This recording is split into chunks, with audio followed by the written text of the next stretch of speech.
Welcome to another episode of Talking Security with Caliber. I'm your host, Tab Pierce.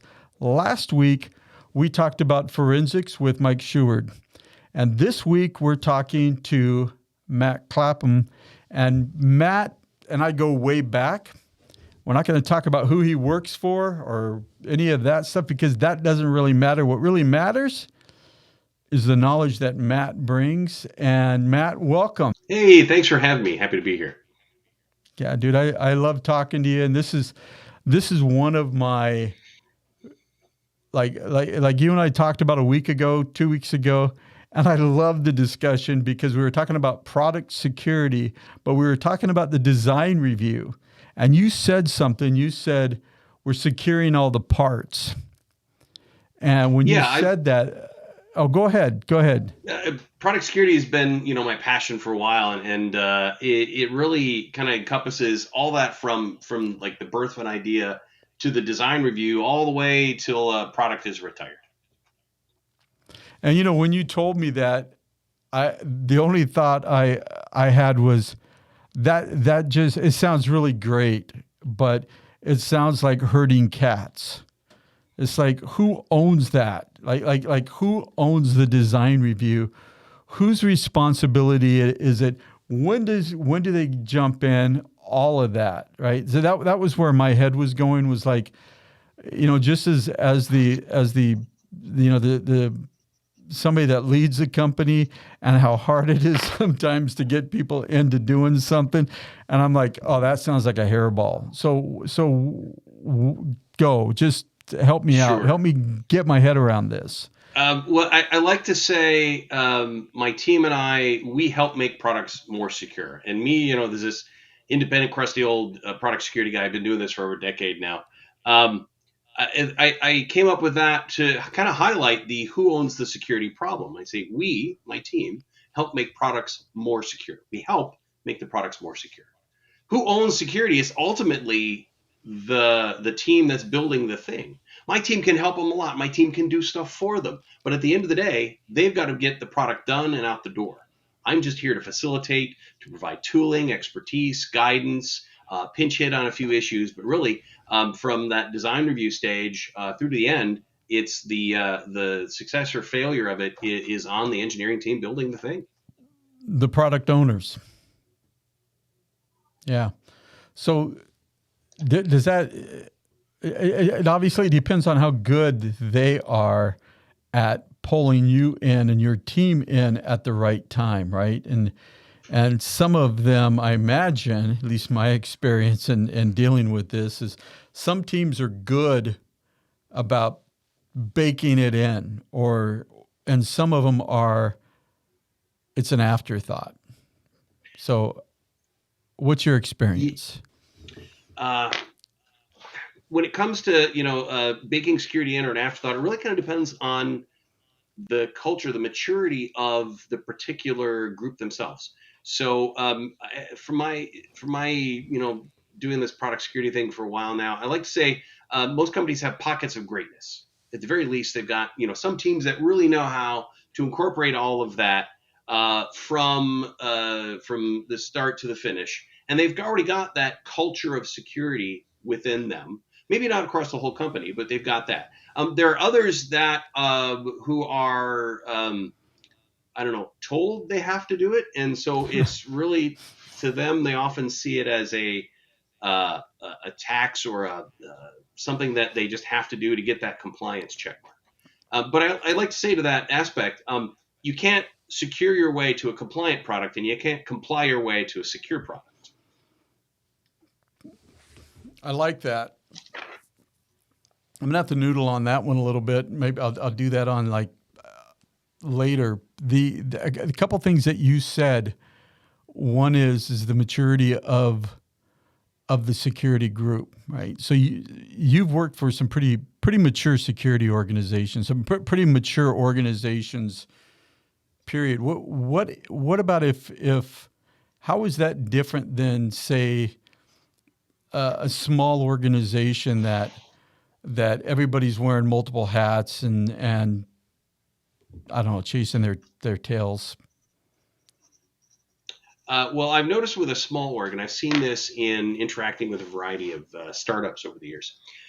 When you have a company that's just maybe a couple dozen people, they haven't really gotten to the point where they can start to differentiate and specialize. So they need security from that early stage, but often Yeah, they've got yeah, people wearing many hats. So they often haven't gotten big enough to have that ability or even to recognize the need to do it. Now, for a mature org, that can also be a surprising amount of work because you've got a group that knows how to do the routine stuff. They know how to get the basic process down, and they've been doing that for some period of time. But now they want to go to that next level, right? They've got the basics. They want to know what to do next, and sometimes that can be some of the hardest work is figuring out, okay, where do we go from here? We've already hit the targets we had for our secure development maturity. What do we do to kick it up one more notch when we're almost at the top of the curve already? yeah. And that's got to be kind of exciting if you're talking about kicking it up a notch, because I don't know how many companies are like at the pinnacle where it's time to kick it up a notch versus we need to get it up to the point where we can kick it up a notch, And so, back to that smaller company that I talked about. So often I think security is driven maybe it's driven by compliance, maybe it's driven by a marketing need, right? Like they've got a big, large client that wants to that they want to sell to, or that company wants to use them, and then that company comes back to them and says, "Have you done testing?" Right? And so then it becomes, that maybe more of that afterthought, right? And I don't know if I have a question in there, but what are your thoughts about that? There's the question right there. Yeah. What are my thoughts about that? Well, you bring up an interesting point that I've seen over my time doing this is that customer demand aspect. And Mm-hmm. that's a really important piece because that shows that the customers have thought about it. And when you have a substantially security smart customer, they're going to ask you like things about, say, hey, did you do a pen test on this thing? Have you done any Mm-hmm. sort of security assessment? What does your secure development lifecycle look like? And that is a good for them to have been asking you because now it shows that it's important to them, and now you as a vendor to them understand that what's important to them and say, okay, we've got to get this in order, right? You've got a customer demand to do better in security. Now, then Yeah. you've got to start to be able to think about, well, what does that mean? What does that look like? What sort of things can we say about that? Well, then we got to be careful about how we pitch security. Say, well, here's what we do, and here's what we do compared to, say, industry best practice. And you can brag about that. You should be comfortable bragging about all the cool stuff that you do to make yourself more Mm-hmm. secure.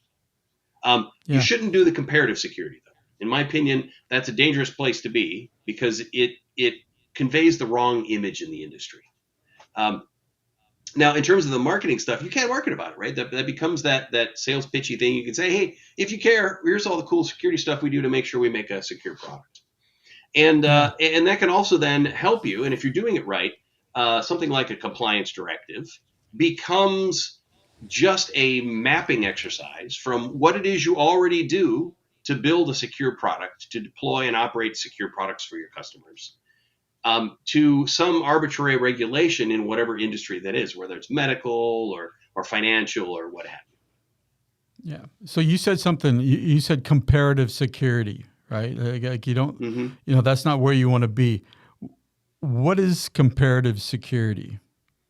What I'm referring to there is saying our security is better than theirs. Okay. So somebody's saying our security is better than theirs, which may mean like theirs sucks really, really bad. Ours just sucks less. I mean, it doesn't Yeah. really say anything. Yeah. Okay. And a good Okay. example of how not to do that is do you remember when Oracle said that Oracle was unbreakable? That Yeah, I was do. Larry Ellison, their CEO at the time. Yeah. What happened?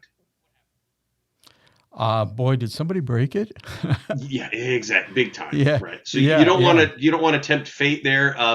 It's not conveying the right thing. And by trying to say we suck less than they do, it's just not a good look. It's not the flex you think it Yeah. is. Yeah.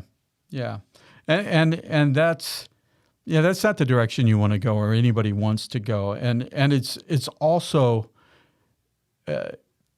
it also sounds like you don't know what your security is. You don't know what your security posture is because you just say we're better than them. It's like when somebody anytime anybody uses the word robust, we have a robust product. My immediate thought is you really don't know what the product does. Robust just sounds really good, right? So if you're saying we're better than them, it's like you don't know what your security posture is because that's like what you're coming up with. So security, when you look at product security or really anything, but talking about product security, how you as a security lead handle things really matters because as a third party vendor, I see some people that are really good at whatever you want to call it, rallying the troops, getting people to buy in, cheerleading, whatever that is, to being a partner, right? And then I see some people that get very adversarial. Like, you have to do this particular thing, and if you don't, and I've seen it. I mean, it's almost like if you don't do this, I'm going to take my ball and go home. And it's so.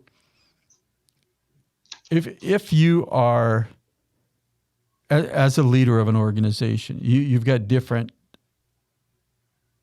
personalities that you manage, right? How do you go about? Because whether it's you as of somebody that's managing a decent sized group of people, or you're just trying to relay it on to product owners about doing proper security, how you go about leading those individuals, how do you go about encouraging them to improve, to help improve the product security? Because that I see as a weak link is that inside of companies that it kind of becomes adversarial. Yeah, I've seen orgs that start with the best intentions, and then they kind of drift into more of a adversarial compliance mindset. For whatever reason, they just don't keep the momentum. Things get busy or challenges pop up or whatever. When you have that adversarial mindset, it often devolves into some sort of compliance directive kind of a scenario, at which point the engineering team now views you as a roadblock or a speed bump. They're just going to do whatever the minimum is necessary to get that little rubber stamp and then go on their merry way. They're not really bought into security at that point. It's just an exercise. Whereas the approach that I'm taking now, and I've done in other times, is to try to partner with the engineering teams. And recently I was talking to an engineering group, and they said something that really struck me, that is, we like talking to you because you get to our why. Why are they doing something? Why are they doing it this way? Sometimes we look at it and go, why are they doing it that way? Well, we ask them, so they explain it to us. And that small gesture represents that we are really, truly trying to partner with them. We're really, truly trying to understand their situation. And now by that one simple gesture, they're going to want to open up more to us, to get to that why, to explain the background, to give us the constraints. So it's not just tell me, here's my thing, give me your security feedback and tell me what I need to do to fix it. And if they don't like what you told them to do to fix it, they're going to say, well, you need to tell me how, what you would do instead. No, it becomes that back and forth dialogue where we can understand the constraints better. They can explain it, some of the challenges, why they thought this way and what they experimented with, and come up with a better, more secure outcome overall.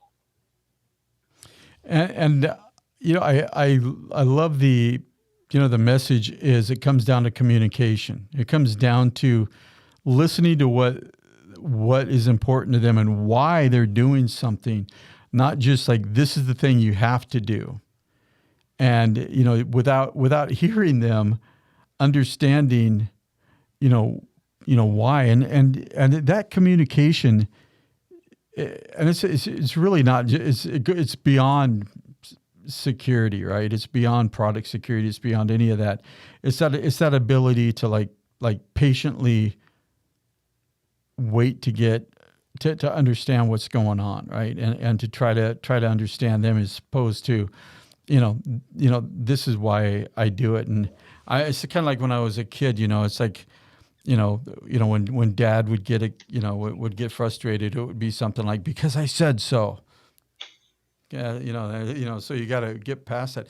So, I guess I got a couple questions, but one is, what, and I know you haven't reached it, right? But what does, whether you want to call it perfection in product security, or like your idea of like, man, if product security could go like this, that would be just amazing. Is that out there for you? Yeah, I get asked that from my team members, potential recruits, all of that, to kind of set that vision.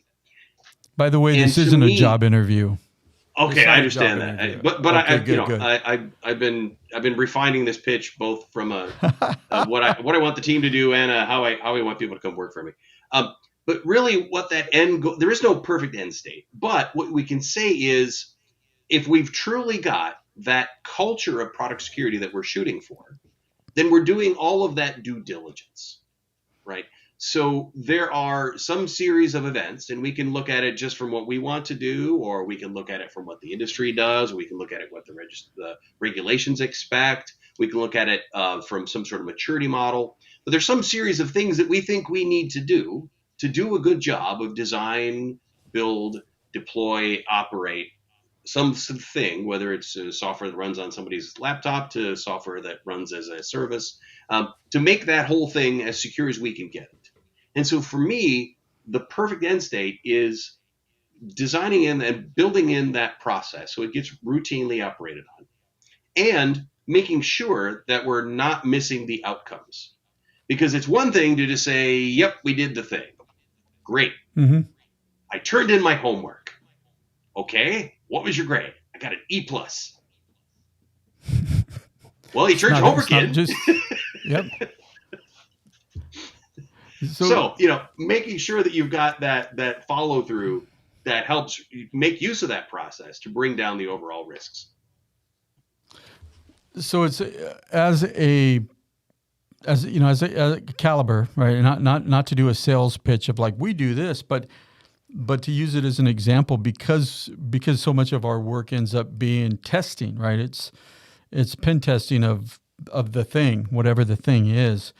And we end up getting involved with, as you know, like a wide variety of companies, personalities, everything.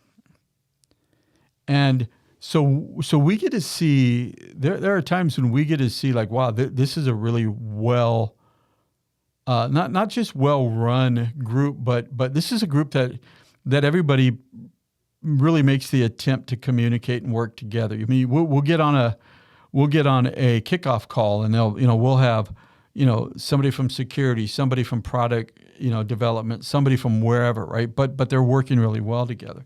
And we've got one client who I'll give you an example, and this isn't like, oh, that happened one time. This is like, this happens, and so, and I'll pose the question to you before I tell you it, so you can think about this, and that is, how would you handle this, right?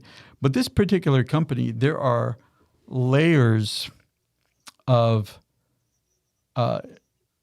there's layers before it reaches the security department, right? Before security gets a hold of it, there's all these layers. And so we'll get something like, it's a Friday at 5:00, and I'll get an email or a phone call. Hey, just got this thing come over as an email, and we've got to have testing start on Monday, and it has to be done on Friday, and I need to have 2 people on site Monday morning at like 5:00 on Friday. You're probably not going to be surprised, but as soon as I have to go to my guys and say, hey, guess what? 2 of you guys need to be on site Monday morning at this client. Have a great weekend. And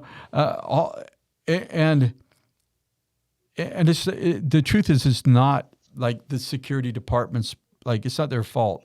I mean, they have culpability, right? But it's the process, and it's even on us too, because we accept it. We go and do the thing because they're a client, and that. how do we go about fixing certain problems that are out there that run deep inside of an organization? Um, And maybe that's a yeah, loaded so question. there's a lot to unpack there. So how do we go about fixing it? Well, we can work backwards from that. Start with the simple stuff. Start with just some of the processes. You don't have to necessarily get to everything. You're not going to get to everything overnight. You're going to have to, try one thing and then tailor that and tweak it a little bit and maybe adjust that target. Maybe you can't go way real high standards and zero vulnerabilities. You need to kind of find that balance somewhere in the middle. But start with some sort of process that tries to capture it with some sort of human review, machine review, whatever, and then look at those outcomes and say, how do we fix those? So, get at least one badnessometer in there, if you will, to quote Mm-hmm. Gary McGraw's term. And then, what you're describing there, though, is a problem I've seen far too often. I even included it in a presentation I did at RSA a while ago. It's that last minute security review. And what that Mm-hmm. shows is that security is not reviewed or not considered as an important part of the process. They're not considered a partner in the process. They're considered a compliance directive to do at the end. It's that checkbox, right? It's like, oh yeah, did you do security yet? Nope. Before you can release it, you got to go through security review. Yep. Right. And they're coming in 5 o'clock on a Friday. Okay, yeah, somebody said we got to do the security thing. How long is this going to take? I got to ship on Monday. Mm-hmm. Yeah. And the truth is we didn't do that too many times, right? I think we did that twice before my guys said, no, we're not doing that anymore. And rightfully so. I mean, I want them to have quality of life, And so we, for us on our end of it, we had to come back and say, from now on, the deadline is noon. If you come to us at 12:01, I mean, we weren't rigid, but you get the idea. 12:01, Yeah. We're going to have to say we can start, but we can't. We're not going to be able to start till Tuesday or whatever that day is, because we had an agreement that we'd be able to start quickly, but not that quickly, right? And not not that disruptive. So I think that what happens is, it goes back to the organization's ability to learn to bake security in beyond a check mark, beyond that checkbox. And if the final group is the ones that's forced to chase their tail, it really breaks down the whole need of security altogether. Because then you got to question, well, how secure are things if you're rushing through it? And that's kind of scary, right? It's like, how secure could it be? So. You can't test security into a product. It has to be designed in. Testing is, to go back to that term I mentioned ago, badnessometer. Any sort of testing, any sort of the awesome tools that we have these days, like static analysis or dynamic scanners or whatnot, that help us assess that security state, they are badnessometers. They tell you we have known detectable badness. They don't tell you have security. They just say we can't find any badness given how we know how to find badness today. Yeah. Whether that's a manual process or an automated process, it's just no known badness. Mm-hmm. The process, making sure you're including all of those things from design to end, is what helps give you that better assurance that indeed you've done your due diligence to find all those things and try to get them out. Yeah. And the other thing is when security is, whatever you want to call it, like the frosting on the cake, right? It's like, oh, we got to frost the cake, right, before it goes out. When it says, it starts on Monday, it ends on Friday, there's an unwritten assumption that when you come back with your testing on Friday, you have to make sure that there's nothing that bad that stops us from delivering on the product right away. I mean, it's an implied assumption. And so, when you look at what you've done in your career and what you try to do, I mean, is that like really understanding? Because you're going to, at some point in time, you've gone into not a new career, but a new company. You're working at a new company, and and it becomes critical for you to be able to ask that question. How important is security? And not like, oh, it's important, but like, to what level? How do you go about, whether you're working with a new group or a new company or whatever? How do you go about determining what red flags a group is going to have? I mean, I don't know if that makes sense or not. Like you're going to go in and you're going to talk to a new product group, and that product group is going to do certain things, and you want to be able to like be aware of what's coming out, right? So there's going to be red flags that come up. I guess what I'm. Yeah, does that make sense? Yeah. There's again lots of parts. Yes, I've seen lots of red flags, and they usually, to me, indicate that lack of really true desire to do the right thing security wise, for whatever reason. Could be time pressure. It could be financial pressure. It could be just they understand that could be have a real downstream impact to a bunch of other stuff.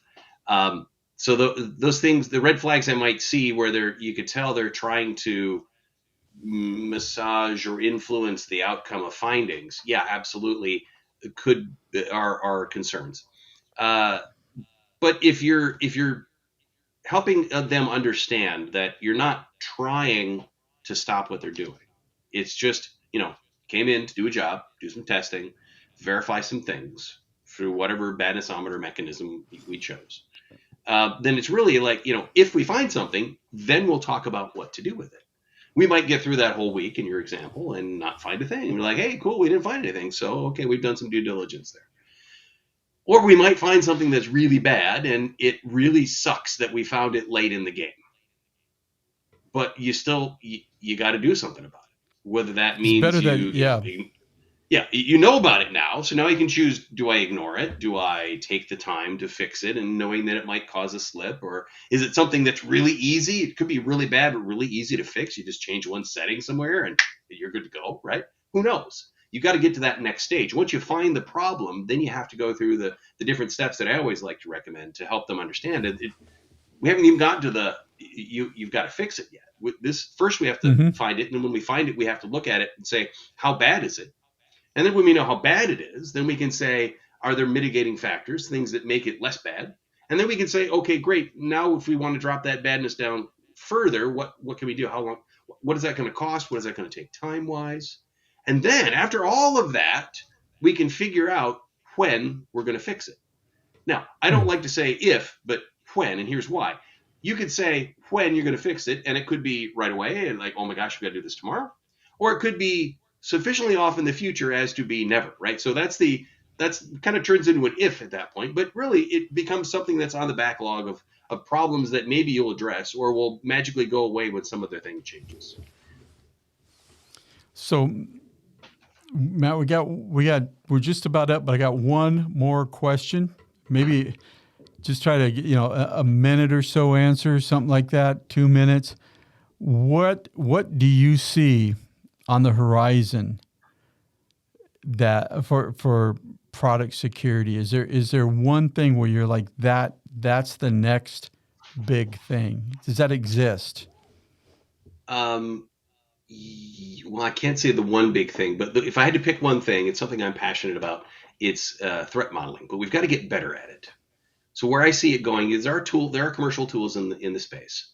But we've got to take it to that next level to be able to make it fit the agile process better.